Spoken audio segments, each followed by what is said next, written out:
Numbers chapter 21. Arad destroyed.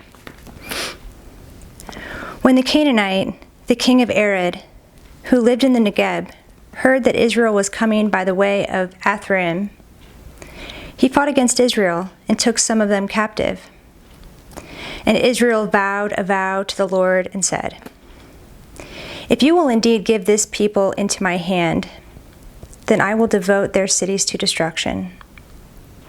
And the Lord heeded the voice of Israel and gave over the Canaanites, and they devoted them and their cities to destruction. So the name of the place was called Hormah. The bronze serpent. From Mount Hor they set out by the way to the Red Sea, to go around the land of Edom. And the people became impatient on the way. And the people spoke against God and against Moses. "Why have you brought us up out of Egypt to die in the wilderness? For there is no food and no water, and we loathe this worthless food." Then the Lord sent fiery serpents among the people, and they bit the people, so that many people of Israel died. And the people came to Moses and said, "We have sinned, for we have spoken against the Lord and against you. Pray to the Lord that he take away the serpents from us." So Moses prayed for the people. And the Lord said to Moses, "Make a fiery serpent and set it on a pole, and everyone who is bitten, when he sees it, shall live." So Moses made a bronze serpent and set it on a pole. And if a serpent bit anyone, he would look at the bronze serpent and live. The Song of the Well. And the people of Israel set out and camped in Oboth. And they set out from Oboth and camped at Abiram, in the wilderness that is opposite Moab, toward the sunrise. From there they set out and camped in the valley of Zered. From there they set out and camped on the other side of Arnon, which is in the wilderness that extends from the border of the Amorites. For the Arnon is the border of Moab, between Moab and the Amorites. Therefore it is said in the book of the wars of the Lord, Waheb in Supah, and the valleys of Arnon, and the slopes of the valleys, that extends to the seat of Ar, and leans to the border of Moab. And from there they continued to Beer. That is the well of which the Lord said to Moses, "Gather the people together, so that I may give them water." Then Israel sang this song, "Spring up, O well, sing to it, the well that the princes made, that the nobles of the people dug, with the scepter and with their staffs." And from the wilderness they went on to Mattanah, and from Mattanah to Nahaliel, and from Nahaliel to Bamoth, and from Bamoth to the valley lying in the region of Moab, by the top of Pisgah, that looks down on the desert. King Sihon defeated. Then Israel sent messengers to Sihon, king of the Amorites, saying, "Let me pass through your land. We will not turn aside into field or vineyard. We will not drink the water of a well. We will not go by the king's highway until we have passed through your territory." But Sihon would not allow Israel to pass through his territory. He gathered all his people together and went out against Israel to the wilderness, and came to Jahaz and fought against Israel. And Israel defeated him with the edge of the sword, and took possession of his land from the Arnon to the Jabbok, as far as to the Ammonites, from the border of the Ammonites, for the border of the Ammonites was strong. And Israel took all these cities, and Israel settled in all the cities of the Amorites, in Heshbon, and in all its villages.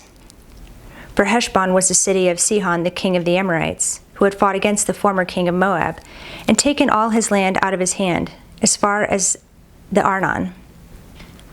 Therefore the ballad singers say, "Come to Heshbon, let it be built, let the city of Sihon be established. For fire came out from Heshbon, flame from the city of Sihon. It devoured Ar of Moab and swallowed the heights of the Arnon. Woe to you, O Moab! You are undone, O people of Chemosh. He has made his sons fugitives and his daughters captives to an Amorite king, Sihon. So we overthrew them. Heshbon, as far as Dibon, perished, and we laid waste as far as Nophah. Fire spread as far as Medeba. King Og defeated. Thus Israel lived in the land of the Amorites. And Moses sent to spy out Jazer, and they captured its villages and dispossessed the Amorites who were there. Then they turned and went up by the way to Bashan. And Og, the king of Bashan, came out against them, he and all his people, to battle at Edrei. But the Lord said to Moses, Do not fear him, for I have given him into your hand, and all his people, and his land. And you shall do to him as you did to Sihon, king of the Amorites, who lived at Heshbon. So they defeated him and his sons and all his people, until he had no survivor left, and they possessed his land. Chapter 22. Balak summons Balaam. Then the people of Israel set out and camped in the plains of Moab beyond the Jordan at Jericho. And Balak the son of Zippor saw all that Israel had done to the Amorites. And Moab was in great dread of the people, because they were many. Moab was overcome with fear of the people of Israel. And Moab said to the elders of Midian, This horde will now lick up all that is around us, as the ox licks up the grass of the field. So Balak the son of Zippor, who was king of Moab at that time, sent messengers to Balaam the son of Beor at Pethor, which is near the river in the land of the people of Ammah, to call him, saying, Behold, a people has come out of Egypt. They cover the face of the earth, and they are dwelling opposite me. Come now, curse this people for me, since they are too mighty for me. Perhaps I shall be able to defeat them and drive them from the land, for I know that he whom you bless is blessed, and he whom you curse is cursed. So the elders of Moab and the elders of Midian departed with the fees for divination in their hand. And they came to Balaam and gave him Balak's message. And he said to them, Lodge here tonight, and I will bring back word to you as the Lord speaks to me. So the princes of Moab stayed with Balaam. And God came to Balaam and said, Who are these men with you? And Balaam said to God, Balak the son of Zippor, king of Moab, has sent to me, saying, Behold, a people has come out of Egypt, and it covers the face of the earth. Now come, curse them for me. Perhaps I shall be able to fight against them and drive them out. God said to Balaam, You shall not go with them. You shall not curse the people, for they are blessed. So Balaam rose early in the morning and said to the princes of Balak, Go to your own land, for the Lord has refused to let me go with you. So the princes of Moab rose and went to Balak and said, Balaam refuses to come with us. Once again Balak sent princes, more in number and more honorable than these. And they came to Balaam and said to him, Thus says Balak the son of Zippor, Let nothing hinder you from coming to me, for I will surely do you great honor, and whatever you say to me I will do.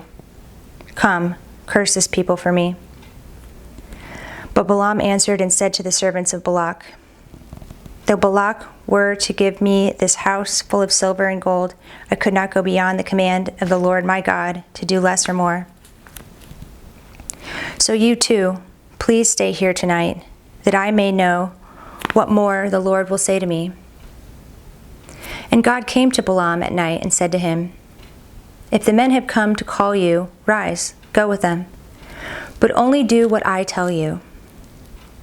So Balaam rose in the morning and saddled his donkey and went with the princes of Moab.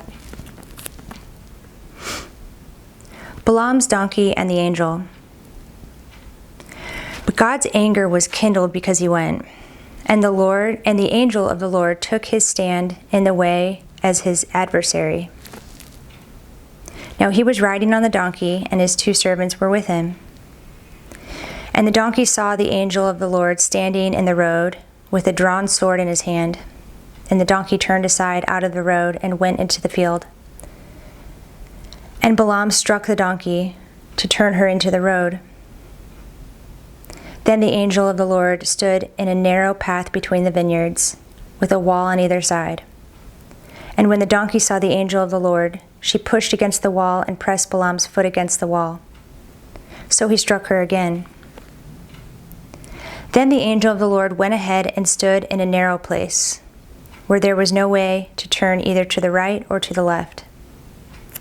When the donkey saw the angel of the Lord, she lay down under Balaam, and Balaam's anger was kindled, and he struck the donkey with his staff. Then the Lord opened the mouth of the donkey, and she said to Balaam, "What have I done to you, that you have struck me these 3 times?" And Balaam said to the donkey, "Because you have made a fool of me. I wish I had a sword in my hand, for then I would kill you." Then the donkey said to Balaam, "Am I not your donkey, on which you have ridden all your life long to this day? Is it my habit to treat you this way?" And he said, "No." Then the Lord opened the eyes of Balaam, and he saw the angel of the Lord standing in the way, with his drawn sword in his hand. And he bowed down and fell on his face. And the angel of the Lord said to him, "Why have you struck your donkey these 3 times? Behold, I have come out to oppose you, because your way is perverse before me." The donkey saw me and turned aside before me these 3 times. If she had not turned aside from me, surely just now I would have killed you and let her live. Then Balaam said to the angel of the Lord, "I have sinned, for I did not know that you stood in the road against me. Now therefore, if it is evil in your sight, I will turn back." And the angel of the Lord said to Balaam, "Go with the men, but speak only the word that I tell you." So Balaam went on with the princes of Balak. When Balak heard that Balaam had come, he went out to meet him at the city of Moab, on the border formed by the Arnon, at the extremity of the border. And Balak said to Balaam, "Did I not send to you to call you? Why did you not come to me? Am I not able to honor you?" Balaam said to Balak, "Behold, I have come to you. Have I now any power of my own to speak anything? The word that God puts in my mouth, that must I speak." Then Balaam went with Balak, and they came to Kiriath Huzoth. And Balak sacrificed oxen and sheep, and sent for Balaam and for the princes who were with him. And in the morning Balak took Balaam and brought him up to Bamoth Baal, and from there he saw a fraction of the people.